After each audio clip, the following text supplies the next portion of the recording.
Shalom, qué alegría estar reunidos una vez más.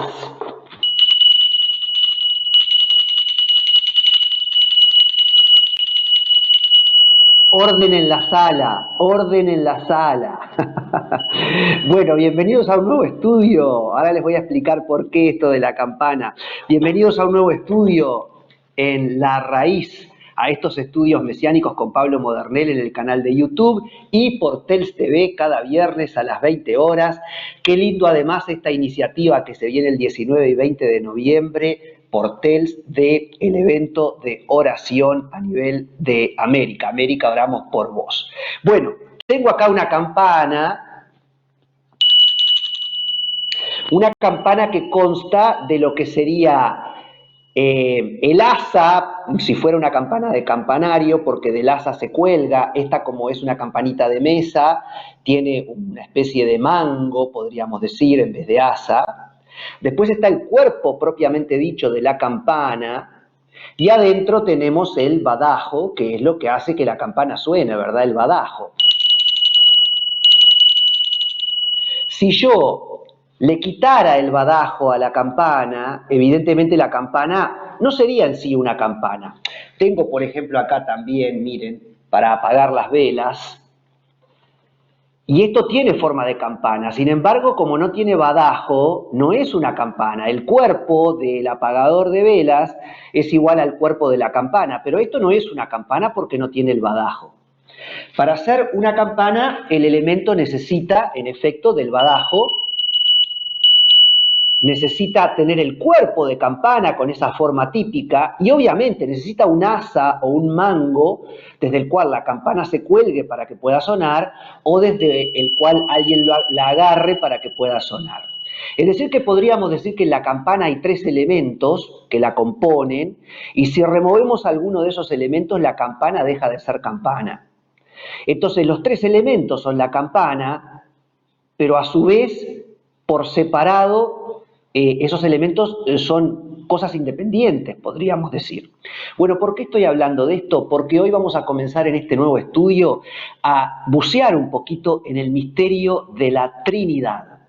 El estudio se llama Elohim, Padre, Hijo y Espíritu Santo, y es un estudio muy teológico que ahonda en el misterio de la Trinidad o la triunidad. Es un misterio. La Trinidad es un misterio. A Dios no lo podemos conocer, la naturaleza de Dios no la podemos conocer totalmente. Y este es un aspecto de Dios que lo tenemos que abordar desde el punto de vista lógico y racional, obviamente, también desde el punto de vista emocional, con nuestros sentimientos, con nuestras emociones, y también desde el punto de vista espiritual. Ese es el camino para entender el misterio de la Trinidad, el área espiritual, porque es un tema que nosotros vamos a abarcar y a comprender desde la arista de la fe. Es algo que nosotros vamos a aceptar a través de la fe. También vamos a tener elementos racionales que nos ayudan a comprender que Dios es Padre, Hijo y Espíritu Santo, y la palabra lo explica, y vamos a hacer un estudio pormenorizado de diferentes aspectos de la palabra de Dios, donde se revela este misterio de la Trinidad. Entonces hay una parte racional de lenguaje, de razonamiento, lógica, que nos habla a todas voces, la realidad de la Trinidad en la palabra de Dios. Evidentemente también nuestras emociones, nuestros sentimientos nos dicen que esto es así, pero por sobre todas las cosas es el camino de la fe, es el tema espiritual. Hay un testimonio, lo que podríamos decir el testimonio que el Espíritu Santo pone en nosotros, que nos ayuda a entender que esto es así.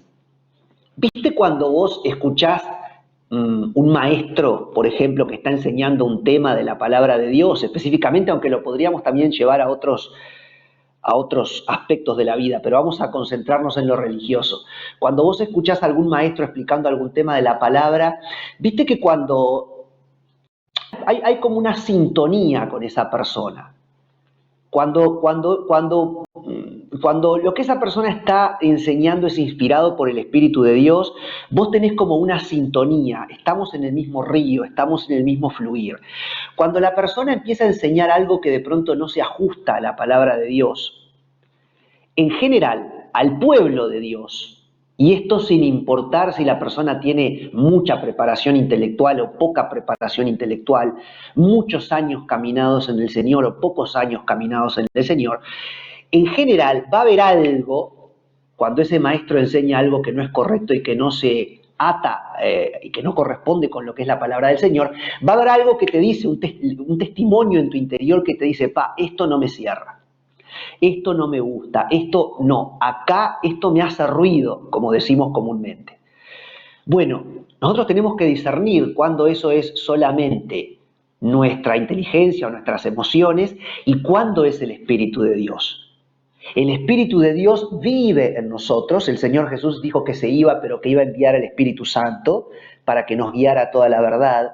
Y ese Espíritu Santo, el Espíritu de Dios dentro de nosotros, que es Dios mismo dentro de nosotros, es el que pone el testimonio y es el que a vos te dice sí o no. Cuando hay algo que no cierra, no, esto no es de Dios. Muchas veces puede ser nuestra propia emoción, porque a veces es difícil discernir la voz de Dios de nuestra propia voz. Y de hecho el límite es difuso.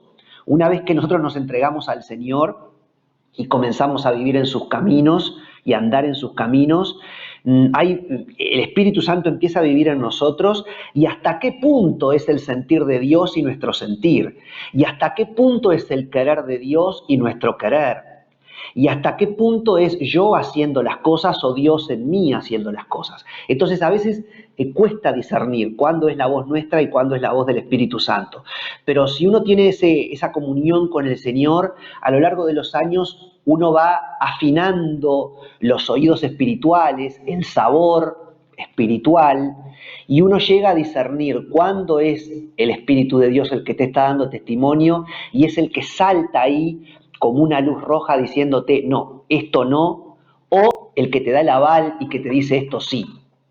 Entonces, el tema de la Trinidad es un tema que uno lo puede abordar desde la arista de la intelectualidad, como lo vamos a hacer viéndolo en la palabra de Dios, pero hay un abordaje mucho más sólido, fuerte, importante, no sé si más importante, pero un abordaje que no podemos dejar de lado y es el de la fe y el testimonio que el Espíritu Santo nos da a nosotros acerca de este tema.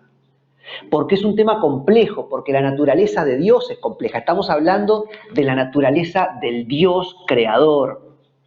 Entonces, evidentemente que no es fácil asirlo, vamos a decir. No es fácil aprenderlo y no es fácil aprehenderlo. En español vieron que existe el término aprender, de aprender cuando alguien te enseña algo, y el término aprehender, con una H entre las dos C, como si fuera aprehender, que es asir. Bueno, el tema de la Trinidad es un tema de la naturaleza misma de Dios, es difícil aprenderlo y aprehenderlo, pero el Espíritu Santo que vive en nosotros nos da ese testimonio. Y es realmente maravilloso. A lo largo de la historia ha habido diferentes tipos de ilustraciones que el ser humano ha llevado a cabo para precisamente ayudarnos a comprender de qué se trata esto de la Trinidad. Y acá tenemos, con el apagador de vela que yo ponía al principio, les voy a dar un ejemplo.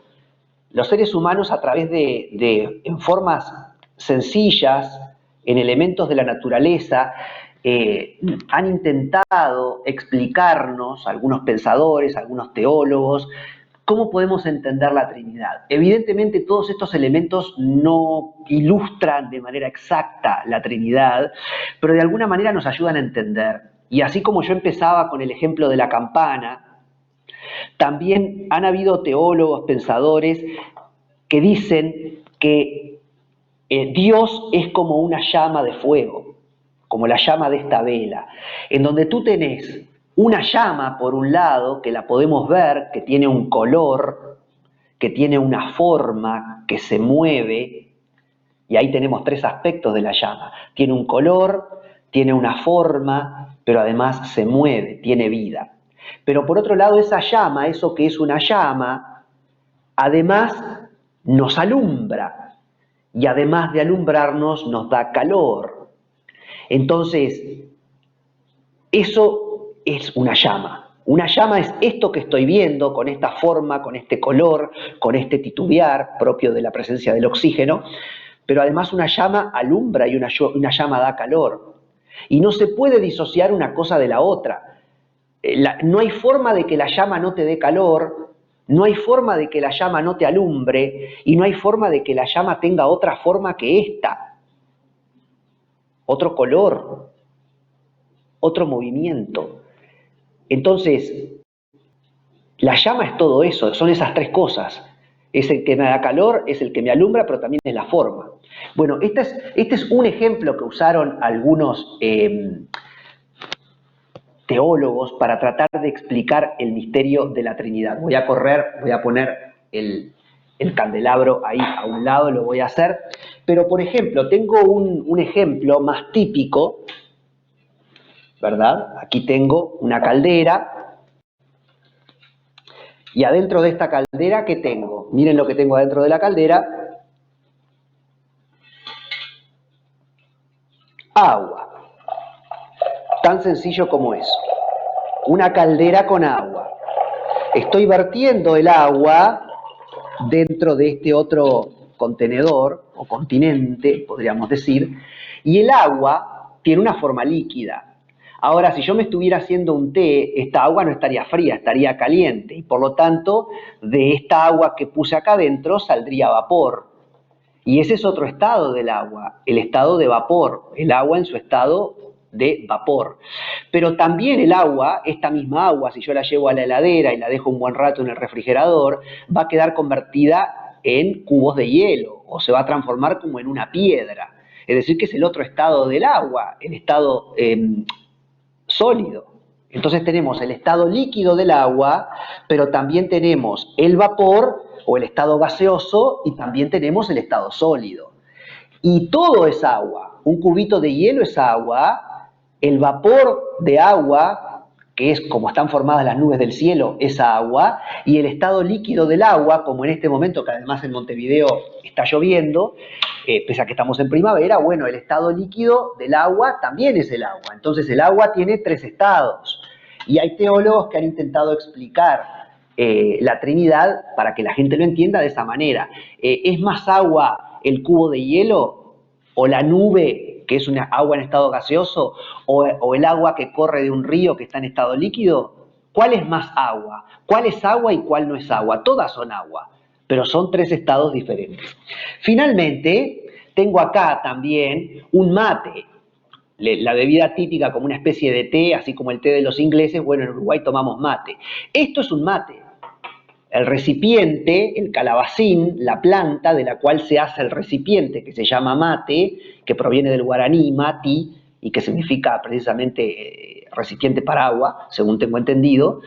Entonces, el recipiente es el mate, pero para que esto sea un mate, y si yo digo, yo estoy tomando mate, yo necesito un recipiente como este, necesito la yerba, que este en este momento no la tiene, está vacío. Tengo que tener el recipiente, tengo que tener la yerba para ponerla adentro, y tengo que tener, evidentemente, agua. El agua, que es la que vertida sobre la yerba va a lograr esa infusión tan deliciosa que tenemos en Uruguay, y en Argentina, y en el sur de Brasil, básicamente, y en Paraguay también, aunque en Paraguay lo toman frío y es el tereré, y ahí surge el mate. Entonces, ¿qué es el mate? Cuando yo digo tomo mate, ¿hablo del recipiente? ¿Hablo de la yerba? ¿Hablo del agua? Bueno, es todo. Podríamos pensar en muchos ejemplos en la naturaleza que nos remiten de alguna manera a tres elementos que nos están hablando en realidad de un solo elemento. Si nosotros vamos a la presentación de PowerPoint, Ah, no saludé hoy a Esteban Morales, me olvidé, Esteban. Ya nos habíamos saludado antes, pero al aire no te saludé. Esteban, un placer que estés ahí, como siempre, ¿vieron? Esteban ahí representando al Espíritu Santo hoy, que no se hace sentir, pero que está, siempre está. Tiene esa característica el Espíritu Santo. Entonces, en la presentación de PowerPoint está el título del estudio, Elohim, Padre, Hijo y Espíritu Santo. Este nombre, Elohim, es uno de los nombres de Dios, una forma de referirse a Dios en hebreo. Tiene una terminación plural, porque la terminación IM es una terminación plural en hebreo, como cuando en español terminan los sustantivos con OS o AS, por ejemplo, gatos, gatas, estoy hablando de más de un gato o más de una gata.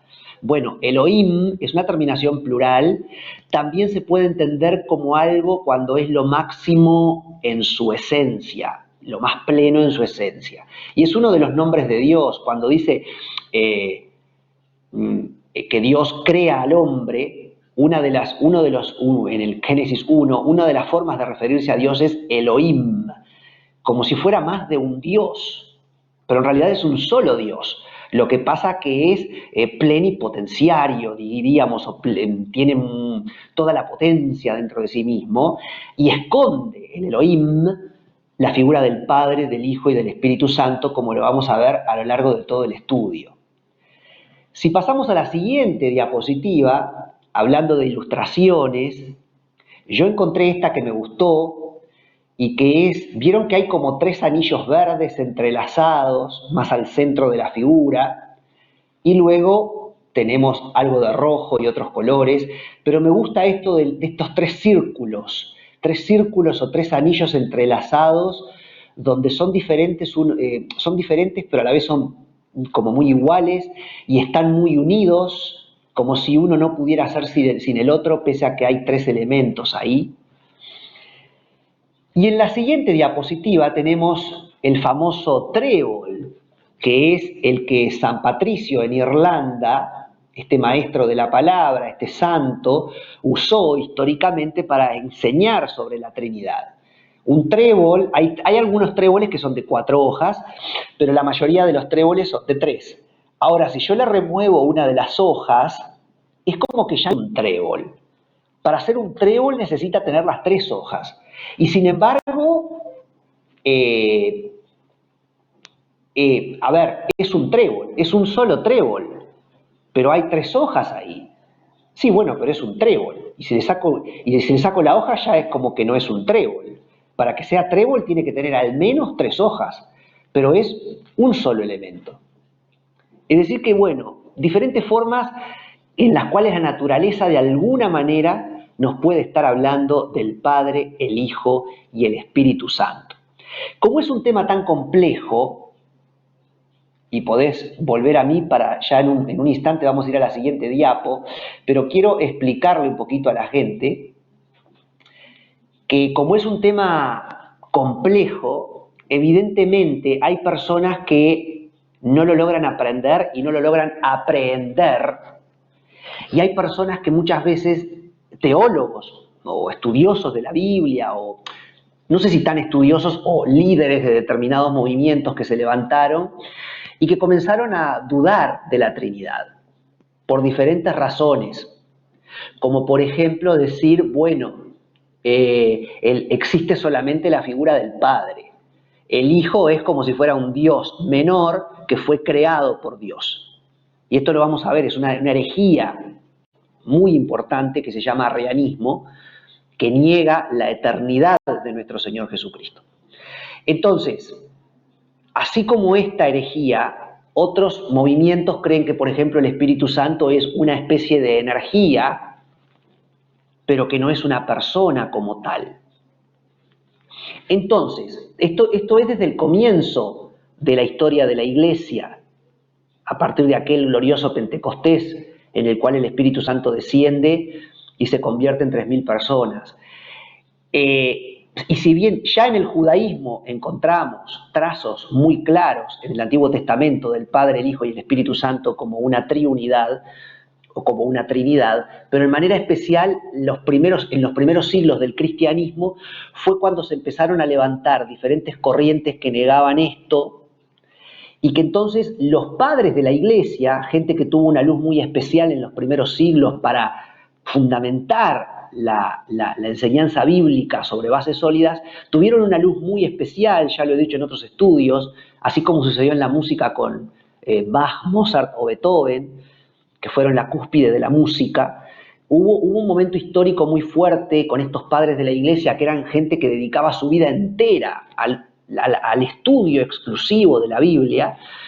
Y bueno, gracias a Dios discernieron a través de la presencia del Espíritu Santo en ellos sobre esta realidad, sobre este misterio de la Trinidad, y combatieron todas esas herejías. Pero hoy día algunas de esas herejías, como el arrianismo, que es el que niega la eternidad de Jesucristo, han sido desempolvadas. Una herejía de un monje libio del siglo II después de Cristo. Y es increíble que hoy día haya gente arrianista que ni siquiera saben que son arrianistas, porque no saben quién es Arrio, pero que están planteando en su doctrina, cuando dicen que Jesús fue creado por el Padre, un punto de vista arrianista. Y por lo tanto son heréticos. Están enseñando una herejía. Por eso es importante el tema de la Trinidad y entender que, ahora vamos a ver una lista de 16 herejías contra las cuales los padres de la Iglesia tuvieron que luchar en los primeros siglos, y la Iglesia en realidad, no solo los padres de la Iglesia, y que fueron desterradas esas herejías, y eso es lo que va conformando al cristianismo como una religión muy sólida, basada en la palabra de Dios y en una interpretación correcta de la palabra de Dios. Y eso es lo que hace que el cristianismo esté integrado por tres grandes ramas, que son los católicos, la Iglesia Católica Apostólica, los ortodoxos, la Iglesia del norte de África, de Europa Oriental, del Medio Oriente, de Rusia, y los protestantes. Hay tres ramas del cristianismo que son católicos, ortodoxos y protestantes, que es cristianismo. Y que el cristianismo tiene una serie de dogmas que comparte, y uno de esos dogmas es precisamente el de la Trinidad. Los cristianos, tanto católicos como ortodoxos como protestantes, creemos en la Trinidad, en el Padre, en el Hijo y en el Espíritu Santo, pero que son Dios mismo cada uno de ellos. Y que son tres personas al tiempo que es una persona. Ese glorioso misterio de que es uno y que son tres. Cristo, por ejemplo, es 100% Dios y 100% hombre. Y esto tú lo vas a encontrar tanto en la creencia de la Iglesia Católica, como en la creencia de la Iglesia Ortodoxa, como en la creencia de la Iglesia Protestante. Las tres ramas del cristianismo creen en esto mismo, como en otros dogmas que son los que nos unen y que son ese tronco común desde el cual todos salimos y en el cual todos estamos basados. En cambio, hay determinados grupos que muchas veces, por ignorancia, se colocan dentro del cristianismo, como por ejemplo los mormones, la llamada Iglesia de Jesucristo de los Santos de los Últimos Días, más comúnmente conocidos como mormones, o por ejemplo los Testigos de Jehová. Estos grupos, estas sectas, que son, no es que sean muy populosas, pero tienen millones de adeptos, no se pueden calificar como cristianos. No entran dentro de lo que es Iglesia Católica, Iglesia Ortodoxa o protestantismo. ¿Por qué? Porque en dogmas que son parte del tronco común del cristianismo, estos grupos se apartan. Y por ejemplo, se apartan en el dogma de la Trinidad. Porque los mormones, por ejemplo, creen que Jesucristo fue inventado por el Padre, fue creado por el Padre.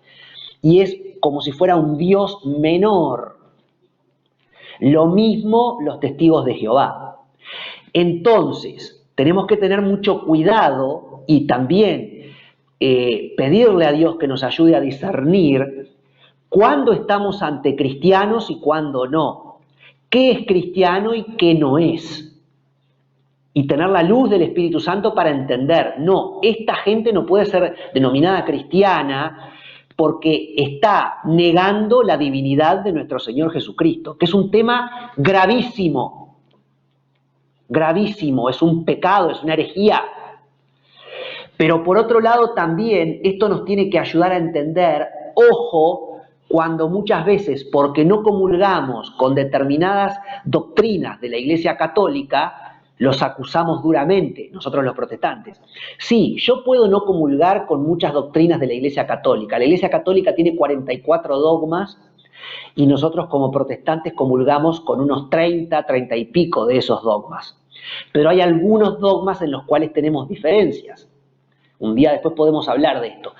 Pero, si la Iglesia Católica cree en el Padre, en el Hijo y en el Espíritu Santo, en la concepción virginal de Jesucristo, en su muerte vicaria en la cruz, es decir, sin la muerte de Jesús no hay perdón de pecados y por lo tanto no hay posibilidad de salvación. Si la Iglesia Católica cree en la muerte de Jesucristo, pero también en su resurrección, en su ascensión y en su venida en gloria, yo tengo que tener cuidado cómo me refiero a mis hermanos católicos. Los católicos no son idólatras. Y no quiero entrar en el tema lo podemos explicar un día. ¿Por qué no es idolatría cuando un católico cree en la intercesión de María o los santos? No es el tema de este estudio. Yo no comulgo con la intercesión de María y los santos. Yo soy protestante, habiendo sido católico hasta los 20 años. Pero yo me crié en la Iglesia Católica, fui bautizado en la Iglesia Católica, tomé la comunión o la Eucaristía en la Iglesia Católica, la comunión, fui confirmado en la Iglesia Católica. Sin embargo, a los 20 años yo me volqué a la fe evangélica, protestante. Entonces yo no comulgo. Si yo comulgara con la intercesión de María y los santos, me volvería a la Iglesia Católica. Entonces no soy lo mismo que un católico, soy protestante, no comulgo con esa doctrina, con ese aspecto que ellos tienen de intercesión en María y los santos, pero no son idólatras. Porque idólatra es alguien que adora a un Dios, y el Dios de los católicos es el Padre, el Hijo y el Espíritu Santo, no María y los santos. Ellos creen que María y los santos pueden interceder ante Jesús, que es Dios. Entonces no es lo mismo que, por ejemplo, quien tiene un Dios, como acá en Uruguay, la famosa diosa del mar, que se le rinde culto los 2 de febrero y que se le llevan ofrendas, eso sí es idolatría, porque esa es una diosa. Y se le presentan las ofrendas directamente a esa diosa. Eso es idolatría, eso no es cristianismo. Ahora, un católico que cree en el Padre, el Hijo y el Espíritu Santo como el único Dios verdadero, pero que cree que la Virgen y los santos tienen un rol intercesor y por eso a veces le rezan a la Virgen y a los santos, bueno, yo puedo no comulgar con esa doctrina, pero el católico no es idólatra. El católico es hermano en Cristo con una diferencia importante en esa y en otras doctrinas. Pero somos iglesia.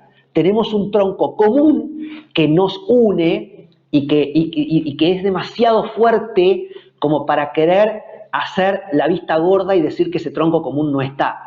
En cambio, un mormón o un testigo de Jehová no es iglesia. Un mormón o un testigo de Jehová no es mi hermano, pero un católico es mi hermano. ¿Por qué? Porque el católico cree en el Jesús Dios, entre otras cosas, pero digo, cree en el Padre, en el Hijo y en el Espíritu Santo, en esa maravilla de la Trinidad. El mormón no, y está negando a Jesús cuando el mormón me dice que Jesús fue creado por el Padre. Entonces, tenemos que tener los puntos claros, tenemos que saber qué es iglesia y qué no es iglesia. También esto es importante porque hoy día se habla mucho del tema el ecumenismo, y no todo es ecumenismo. Yo, porque tengo el mismo espíritu, tenga un grado de unión con la Iglesia Católica y la Iglesia Ortodoxa como protestante, no significa que yo sea ecuménico. Por ecumenismo deberíamos entender no solamente la unión entre católicos, ortodoxos y protestantes, que son las 3 ramas del cristianismo, sino que sí, me uno también con las sectas como mormones o testigos de Jehová, me uno también con los hinduistas, me uno con los budistas, me uno con los musulmanes, porque después de todo todos adoramos al mismo Dios. Eso es ecumenismo. Pero no es ecumenismo cuando católicos, protestantes u ortodoxos, que son las 3 ramas del cristianismo, están unidos. porque en realidad los tres adoramos al mismo Dios. Y gracias a Dios, en esa bendición que Dios me dio de poder viajar 2 veces a Israel, hasta ahora, y espero poder volver en mi vida, vos lo comprobás cuando estás en Tierra Santa y vos ves católicos, protestantes y ortodoxos adorando al Dios verdadero, a Jesucristo, al Padre, al Espíritu Santo. Es glorioso. Entonces, el tema de entender lo fundamental de doctrina, por ejemplo, es muy importante, porque estas son las doctrinas que realmente te pueden llegar a separar de una persona al punto de decir, no, yo lo lamento, es algo también personal, pero yo, por ejemplo, no considero mi hermano en Cristo a una persona que niegue la eternidad de Jesús. No me importa si considera que Jesús es especial y que si bien Jesús es preexistente al mundo, pero si esa persona me dice, pero el Padre creó al Hijo, yo a esa persona no la considero mi hermano en la fe. En cambio, a un católico, con todo lo que me diferencia de la Iglesia Católica, un católico es mi hermano en la fe. Porque como yo, el católico cree que Jesús es increado, engendrado, mas increado. Pues lo podemos ver en el credo de ellos, ¿no? En el credo de Nicea. El Señor es increado. Otra cosa es que haya sido engendrado en el vientre de María cuando viene el glorioso misterio de la encarnación. Pero para los cristianos Jesús es increado. No fue una creación del Padre. Jesús existe desde siempre y es uno con el Eterno.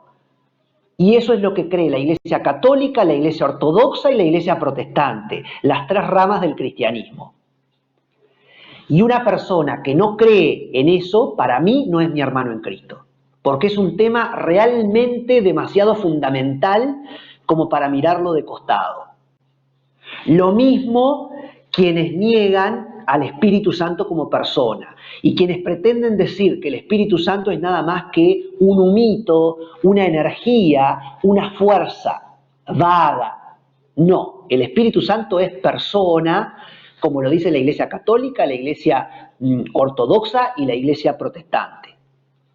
Padre, Hijo y Espíritu Santo, fundamental como cristianos entender este misterio de la Trinidad y predicarlo. Y es muy importante en mi programa en manera especial y en mi canal de YouTube, porque el canal mío de YouTube se llama Estudios Mesiánicos con Pablo Modernel, que yo lo expliqué cuando empezamos en el primer estudio, Mensaje a las 7 iglesias de Apocalipsis, la ternura de Jesús de las promesas. Cuando arrancamos el primer programa, yo expliqué por qué el nombre del programa es La Raíz y por qué son estudios mesiánicos, que quiere decir, cuando digo mesiánico es como decir estudios cristianos, solo que mesiánico implica que voy a la raíz judía del Evangelio, a la raíz hebrea del Evangelio. Mesías de Mashiach, el término hebreo. ¿Y qué quiero decir con esto? Que hoy día hay muchos movimientos dentro de lo que se llama los movimientos mesiánicos que niegan la Trinidad, niegan la eternidad de Jesús, dicen que Jesús tiene una categoría especial, bla, bla, bla, bla, bla, bla, bla, pero son arrianistas, se creen que están descubriendo la pólvora y en realidad son arrianistas, y están negando la eternidad de Jesucristo, y nosotros esto lo vamos a ver en la Biblia y lo vamos a ver en hebreo, que la eternidad de Jesucristo es así. Entonces, pero hay moveres mesiánicos que niegan la eternidad de nuestro Señor Jesucristo. Y hay también moveres mesiánicos, judeo-mesiánicos, que niegan la persona del Espíritu Santo. Muchos de ellos en el afán de congraciarse con el pueblo judío. Y como los judíos solamente creen en Dios Padre, en realidad la verdadera visión del judaísmo también es una visión de un Dios trino o trinitario, porque lo vamos a ver en el Antiguo Testamento. Pero en general, tradicionalmente, el judaísmo no tiene evidentemente la creencia en el Hijo y en el Espíritu Santo. Entonces, muchos grupos mesiánicos, para ganar judíos para su movimiento, no tienen ningún empacho en avergonzarse de Jesús y del Espíritu Santo y de decir que solamente existe la figura de Dios Padre. lo cual también es una vieja herejía, y la están desempolvando y se creen que descubren la pólvora. Y en realidad son grupos mesiánicos cuando la propia palabra de Dios en el hebreo, en el Antiguo Testamento, evidencia la divinidad del Padre, el Hijo y el Espíritu Santo. Entonces, antes de entrar en esta hondura, en este glorioso misterio de la Trinidad, es importante echar un vistazo a algunas de estas herejías contra las cuales la Iglesia tuvo que levantarse y tuvo que desenmascararlas. Alguien me dijo, porque yo hice una publicación sobre esto en Facebook, alguien de otro país, Ender Garrido, me dijo, qué bueno sería, Pablo, profundizar sobre estas herejías. Yo no creo que sea demasiado atinado profundizar sobre estas herejías. Voy mirando la hora en la computadora, me pongo a hablar y se me va la hora, entonces estoy calculando la hora. No creo que sea atinado. ¿En qué sentido? En que sí me parece que es importante que nosotros tengamos una pátina de conocimiento respecto a, bueno, existen estas herejías, para que también cuando hoy día un maestro o un grupo viene a enseñar y plantea una de estas herejías sin ponerle el mismo nombre, que nosotros podamos rápidamente discernir y decir, pero loco, y te hablo muy casi como con una expresión muy informal y casi lunfarda, del lunfardo de nuestro país, ¿no? Loco, ¿qué te pasa? ¿No? Como diciendo, a ver, ¿qué te crees? ¿Que descubriste la pólvora? Y lo que vos estás planteando es una herejía de los primeros siglos que ya fue desmantelada. Esto ya está laudado. Me venís otra vez con la historia del arrianismo y esto ya fue laudado y ya fue explicado por teólogos de una envergadura y de una hondura teológica y de conocimiento de la palabra que se te cae la mandíbula. Entonces, es importante tener un conocimiento mínimo, una pátina de cuáles son estas herejías, algunas de ellas por lo menos, pero no tiene demasiado sentido profundizar en por qué esta gente cree en esas cosas, porque cuando nosotros profundizamos en la palabra, como lo vamos a hacer en este estudio, de suyo, por el propio peso de la palabra, caen estas herejías. Entonces, ¿para qué vamos a perder el tiempo embarcándonos en todo un estudio de por qué tal herejía tal herejía cree tal cosa y voy a dedicar 5 horas a explicar cuáles son las posturas del arrianismo? No, si la palabra es clara, no, sí tenemos que tener una pátina y por eso en la presentación de PowerPoint, en la siguiente diapositiva, la número 4, tenemos un listado de 16 de estas herejías contra las cuales la Iglesia en sus orígenes, que en ese momento era solo Iglesia Católica, no existía todavía la Iglesia Ortodoxa ni la Iglesia Protestante, la única iglesia en ese momento presente era la Católica, tuvo que luchar. Y tenemos los gnósticos, los docetistas, los ebionistas, los mandeos, el arrianismo, la que ya dije, los monoarquistas, el patripacianismo, los montanistas, el macedonismo, el apolonarismo, el nestorianismo, el monofisismo, el maniqueísmo, el donatismo, el marcionismo y el pelagianismo. Y mientras Esteban mantiene la diapositiva, yo les voy a hacer un breve raconto del ABC de lo que cada una de estas herejías planteaba. Los gnósticos, por ejemplo, plantean que el cuerpo es malo y que lo material fue creado por el maligno, entre otras cosas. Hablamos mucho de los gnósticos también en el primer estudio. El mensaje a las 7 iglesias de Apocalipsis, la ternura de Jesús de las promesas, lo pueden encontrar en el canal de YouTube, en la lista de reproducción. Fue el primer estudio que tiene 4 partes. Ahí hablamos del gnosticismo, que no solamente desprecia el cuerpo, y estas concepciones, algunas de ellas se metieron en la iglesia, e incluso en el judaísmo también, en el cristianismo y en el judaísmo, y crearon toda esta idea de que el cuerpo es malo, cuando el punto de vista bíblico jamás es que el cuerpo es malo. Entonces, bueno, los gnósticos creen esto, pero también creen en llegar a Dios a través del conocimiento, y esto hoy día está presente en algunos grupos que tienen mucho poder al presente en el planeta Tierra, que son determinadas logias, y al decir esta palabra creo que ya queda claro de quién estoy hablando. El gnosticismo es muy presente hoy día. Los docetistas, que viene de la palabra dokein, apariencia, ellos decían que el cuerpo de Jesús era aparente, no real. Es decir, Jesús era como un espíritu, como un fantasma, decían los docetistas, pero que no había en realidad encarnado. Los ebionistas eran personas judaizantes, para decirlo básicamente, es decir, si no seguías toda la tradición judía no tenías salvación. Los mandeos, que hoy día esto de los ebionistas se da también en algunos grupos mesiánicos, porque empiezan a judaizar y después resulta que vos tenés que obedecer esto y esto y esto y esto, y empiezan a atarse a un montón de mandamientos y de mandatos. Empiezan a criticar a la Iglesia Católica, luego critican a la Iglesia Evangélica y Protestante en general, luego critican a otros grupos judeos mesiánicos que no piensan como ellos, y finalmente también terminan criticando al propio pueblo judío. Y no saben ni dónde están parados. Son los ebionistas, las personas que son judaizantes, ¿no? Ojo con esto también. Los mandeos eran dualistas. Ellos no creían en la Trinidad, sino que ellos eran dualistas. Ellos creían que Cristo padeció porque su cuerpo era malo e impuro. Esto creían los mandeos. Es decir, que no lo veían a Jesús como Dios. Eran dualistas en el sentido que creían que Jesús tenía una parte de Dios y una parte de pecado porque tenía un cuerpo. Y también los mandeos creían en un Dios hombre y en una diosa mujer.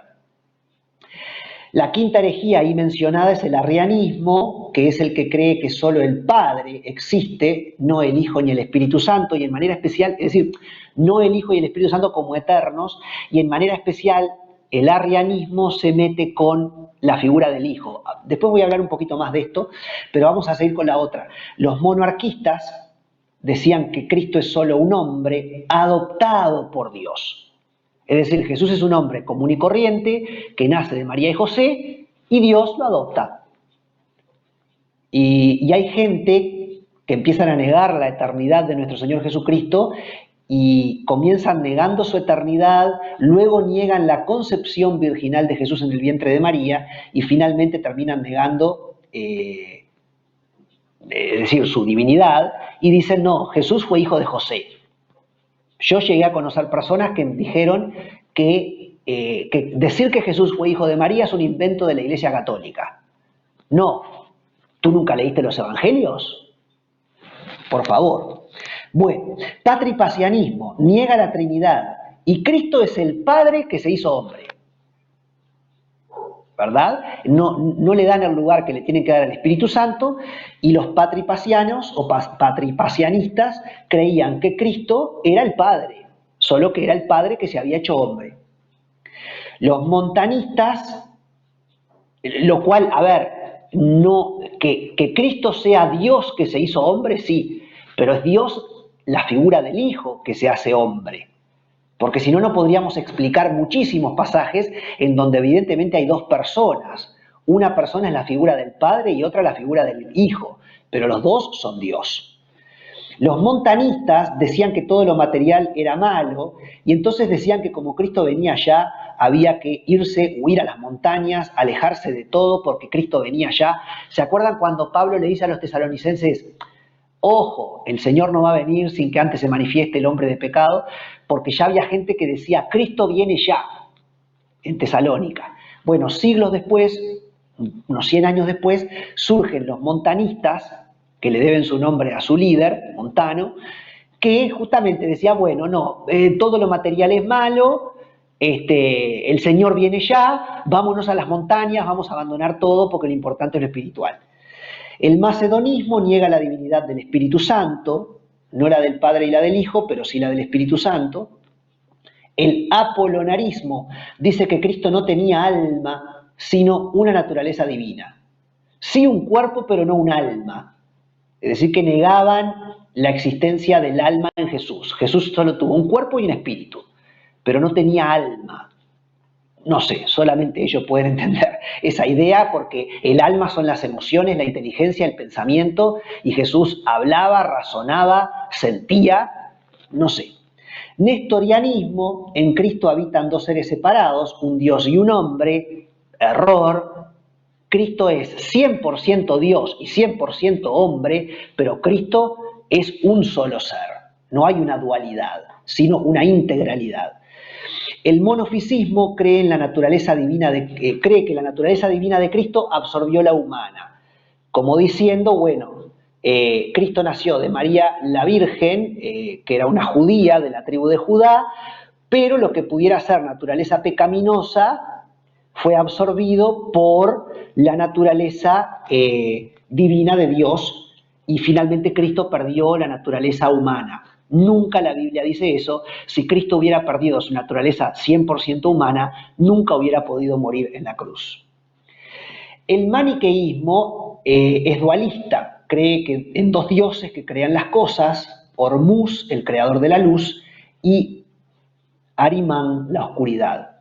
Los cátaros en la iglesia estaban influenciados por esta herejía. Y esta idea de dos dioses, el dios de la luz y el dios de la oscuridad, también está muy presente hoy día en el siglo XXI, en los grupos gnósticos que creen en el bien y en el mal, en las logias que tienen mucho poder y que creen en dos dioses. No, no hay dos dioses, hay un solo Dios. El donatismo creía que hay buenos y malos y hay que apartar a los malos y solo aceptar a los buenos. Bueno, poco gracioso. El marcionismo de Marción, que vivió entre los años 85 y 150 después de Cristo, decía que el Dios del Antiguo Testamento no tiene nada que ver con el del Nuevo Testamento. Jesús es el Mesías para los no judíos, los judíos ya tendrán su Mesías. Como el Dios del Antiguo Testamento es otro, su creación no es buena y por lo tanto el cuerpo, la materia, no es puro. Desprecio al cuerpo, Jesús no encarnó, era como una imagen, un espíritu.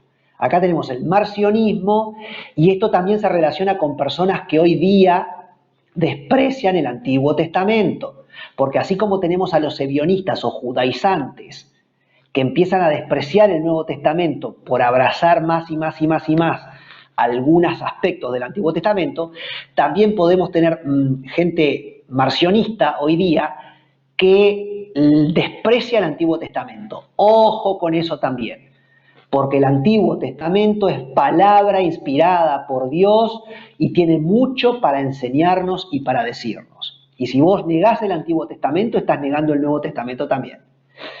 Finalmente, pelagianismo, de Pelagio, que vivió entre el 360 al 420 después de Cristo, que niega el pecado original en el hombre, y Pelagio decía que el pecado de Adán fue solo su pecado y que nosotros nacemos libres de pecado. Bueno, acá otro tipo de herejía. Estas 16 herejías, entonces, ya podés volver a mí, Esteban. Y en cuanto a la herejía número 5, la del arrianismo, quiero decir que Arrio fue un monje libanés del siglo III aproximadamente después de Cristo, un monje libio, de Libia, del norte de África. Y bueno, Arrio decía, pero si Jesús es hijo, tuvo que ser creado por el Padre. Y lo que Arrio no entendía era que Jesús es hijo por la condición, es hijo por condición. Es hijo porque encarna, es hijo porque encarna en el vientre de María la Virgen. Y a partir de ese momento él se manifiesta en carne, encarna en María, en el útero de María. Jesucristo es producto de un óvulo de la Virgen María, descendiente de la tribu de Judá, y la sombra del Espíritu Santo que vino sobre ella y la cubrió, como dicen los evangelios, y ella queda embarazada. Entonces Jesucristo es 100% Dios, por esa sombra del Espíritu Santo que cubre a María, y 100% hombre por el óvulo de María. Por eso Jesucristo tenía las características de ADN judías, porque su madre era judía. Y era una descendiente de la tribu de Judá, y otrora era una descendiente de Eva, porque la promesa edénica de redención decía que la simiente de la mujer, la simiente de María, era la que le iba a pisar la cabeza a Satanás. No la simiente de Adán y Eva, la simiente de Eva, la simiente de la mujer. Ahí hay un protoevangelio glorioso en Génesis 3, un adelanto del evangelio, que después se cumple en la figura de María la Virgen, una mujer cuya simiente, Jesucristo, le pisa la cabeza a Satanás. Entonces, lo que Arrio no entendía era que Jesús es hijo por la condición que adquiere en el momento que él encarna en el vientre de María. Pero Jesús es preexistente a esa condición. Y hay muchas manifestaciones, como vamos a ver en el Antiguo Testamento, teofanías, manifestaciones de Dios antes de su encarnación, es decir, manifestaciones de Jesús antes de su encarnación en el vientre de María, de modo tal que Jesús preexiste a la encarnación en el vientre de María. Y no solamente eso, sino que, vamos a verlo también, estos pasajes que dicen que Él es antes de todas las cosas y todas las cosas por Él fueron creadas. Entonces, Arrio no entendía eso. Jesús es hijo por condición, pero no significa que sea hijo porque fue creado por el Padre. Porque también hay gente que dice, sí, yo te admito que Jesús fue antes de todas las cosas y que por Él todas las cosas fueron hechas, pero de todas maneras Él fue hecho por el Padre. No, eso no es lo que la Biblia dice.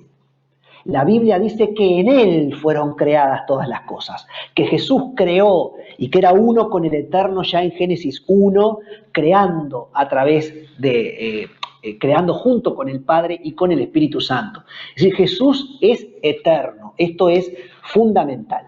San Agustín, hacia el siglo IV y V, miren qué lindo lo que decía San Agustín, decía que porque Dios es amor, Dios es Trinidad. Como intuyó San Agustín, el amor implica al que ama, el amado y el vínculo de amor entre ambos. Esto está en el texto de San Agustín llamado Trinitate, ¿verdad? El que ama, el amado y el vínculo entre ambos. Ahí hay un aspecto de la Trinidad. El que ama y fuente de amor es el Padre. El que ama y fuente de amor es el Padre. El Hijo es el fruto. El Hijo es el fruto y el eco perfecto del amor que es el Padre. Y el Espíritu Santo es el soplo, el aliento, el ruach, como se dice en hebreo, el ruach HaKodesh, Espíritu Santo. Y el Espíritu Santo es el soplo, el aliento, la respiración de la vida de Dios. Miren qué lindo esta concepción de San Agustín. Se nos fue el tiempo, pero en la siguiente diapositiva quiero que veamos en qué vamos a entrar a partir de la clase que viene. La clase que viene, diapositiva número 5, vamos a ver cómo está presente la Trinidad en toda la Biblia, en esta serie de temas. No sé, Esteban, si tenés ahí la diapositiva número 5. Son los 5 puntos que vamos a tocar, en donde tenemos, por un lado, el ángel del Señor. Vamos a ver 11 pasajes, 11 textos, donde aparece el ángel del Señor en el Antiguo Testamento, que evidentemente se puede asociar claramente con la persona de Jesucristo antes de su encarnación. El ángel del Señor, este glorioso misterio. Vamos a ver la mimra, esto es fascinante. La mimra es el término arameo para lo que en griego se dice el logos, el verbo, la palabra. Vamos a ver el concepto de la mimra. La mimra es divina, como el logos es divino. Y esto también nos está hablando de Jesucristo. Vamos a ver el número 3 en toda su manifestación en el Antiguo Testamento, en muchos ejemplos. El número 3 que nos está hablando de la naturaleza de Dios. Todo lo que en el Antiguo Testamento tiene que ver con el número 3 que nos habla de Dios y que por lo tanto Dios tiene algo que ver con el 3. También vamos a ver fuentes del judaísmo y versículos bíblicos que nos hablan de la dualidad, el Padre y el Hijo, como divinos. Y también vamos a ver versículos del Antiguo Testamento que nos hablan de la Trinidad. Y estoy hablando de versículos del Antiguo Testamento que nos hablan de la Trinidad. Todo esto lo vamos a estar compartiendo en el siguiente estudio y para despedirnos me gustaría, Esteban, irnos con la diapositiva número 8. Esto es una perla que vamos a compartir también la semana que viene, una gloriosa, una pintura maravillosa. Cubrí esta pintura a través de mi pastora, Analía Olivera, que hizo una predicación sobre esto. Esta pintura de Andrei Rublev, que es el ícono de la Trinidad.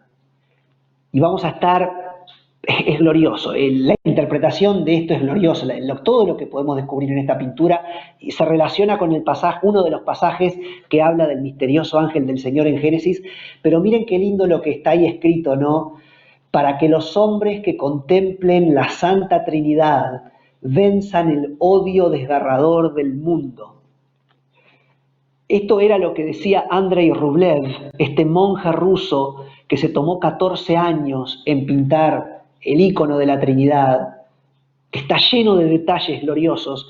Y Andrei Rublev dijo esto: yo creo esta pintura para que los hombres que contemplen la Santa Trinidad venzan el odio desgarrador del mundo.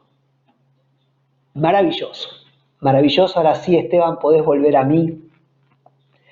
Es maravilloso, es lindo porque además es hermoso, por eso que yo decía al principio, hay un testimonio que el Espíritu Santo pone dentro nuestro respecto a la Trinidad.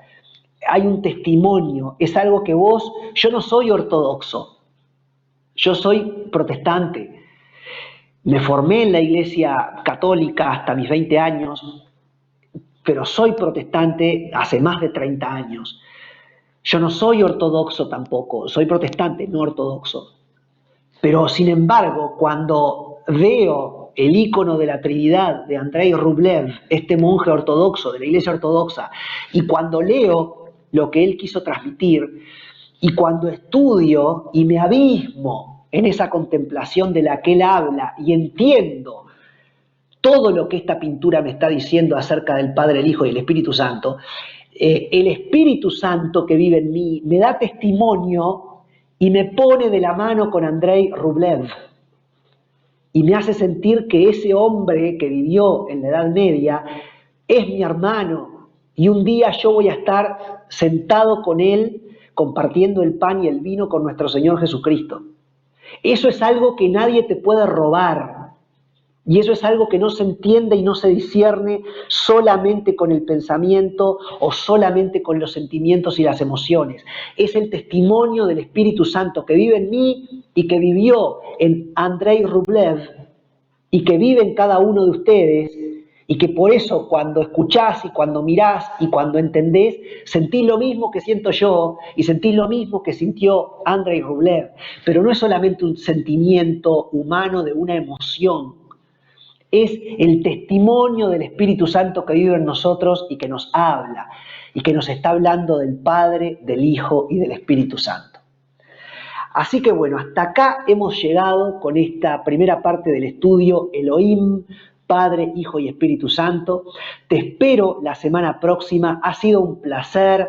Gracias, Esteban, por estar ahí atento del otro lado. Y bueno, será hasta el futuro encuentro la semana que viene. Shavua Tov, buena semana. El Señor te bendiga y te acompañe. El Padre, el Hijo y el Espíritu Santo. Amén.